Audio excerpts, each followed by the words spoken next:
আমরা আজকে সমস্ত ত্রিপুরা পুলিশের ক্যান্ডিডেট ঠিক আছে, আমরা একলগ হয়েছিরা ডিজিপি স্যারের কাছে একটা ডেপুটেশন দিতেছি যাতে আমরা যে ত্রিপুরা পুলিশের যে মানে প্রসেসটা সিলেকশন প্রসেস এটা খুবই ধীরগতিতে চলতেছে। কারণ এটার যে প্রথম নোটিফিকেশন এটা 2021-এর সেপ্টেম্বর মাসে আইছে।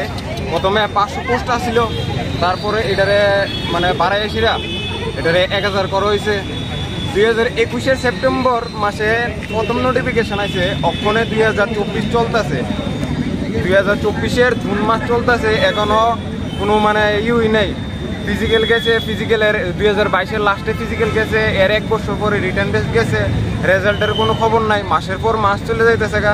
মানে এইভাবে চললে তো হইতো না। তো আমরা আজকে একলগে হয়েছি, স্যারের কাছে একটা ডেপুটেশন দিতেছি যাতে এটা তাড়াতাড়ি সম্পূর্ণ করা হয়। আর যদি যাতে এটা ইলেকশনের আগে, পঞ্চায়েত ইলেকশন কিছুদিন পরে, এর আগে যাতে আমরা রেজাল্ট পাবলিশ করা হয় যে রিটেন টেস্ট দিছি, আর দুর্গাপূজার আগে যাতে ফুল প্রসেস কমপ্লিট করা হয়। আর যদি এমন না হয় তাহলে আমরা আগামী দিনে এর চেয়েও বেশি বড় আন্দোলনে সম্মিলিত হবো, ঠিক আছে? নাহলে কারণ কে সবারই এনে বয়স দিতেছে গা, ঠিক আছে? মেয়েরাও বাচ্চা প্রেশার দিতেছে, বিয়ে দিয়ে লাগবে ওইরকম তো।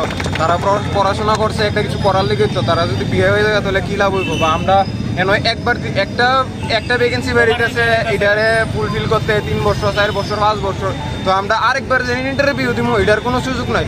শুধু আমরা ত্রিপুরা পুলিশের যে এমন না, জেল পুলিশও সেম, ফায়ার সার্ভিসও সেম, জিআরবিটি গ্রুপ ডিও সেম। এরপরে 2019-এ লাস্ট টিএসআর আছে, অনেক 2024 চলে, টিএসআর কোনো পাত্তই নাই। এত দেরি হইলে কি হইব নি? আমরা বেকার দিককে আমরা কি মানে আমরা যেমনি খুশি এমনি ইয়ে করবো, এমনি তো হইতো না। এই মন্ত্র যদি চলে তাহলে হয়তো না।